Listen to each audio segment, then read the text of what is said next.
In a village, there lived a modest and veiled woman who had a condition for marriage: would only marry someone who would allow her to remain veiled. A young man agreed to this condition, and they got married.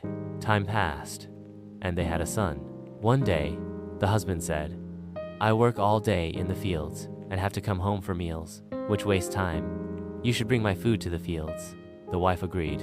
As time went on, they had another son.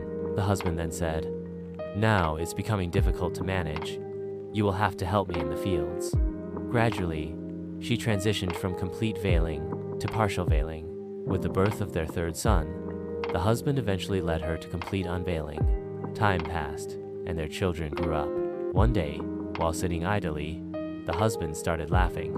The wife asked for the reason, and he said, "You were so insistent on veiling, yet, in the end, you abandoned it. What difference did it make? Life is the same as before."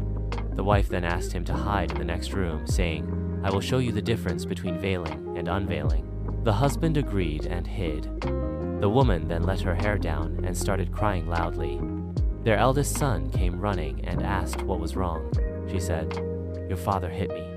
The eldest son consoled her, saying, "It's okay, mother. He loves you and takes care of you." After he left, she repeated her act in front of their middle son.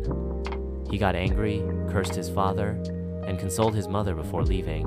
Finally, she did the same with their youngest son.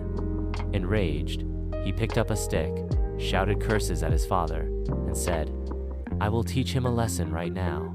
At that moment, the woman called her husband out and said, "Our eldest son was born when I was fully veiled, so he upheld your honor.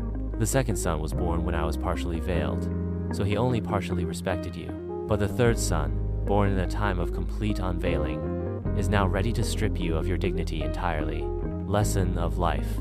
Veiling is a natural requirement for a woman, as ordained by the Creator of both men and women.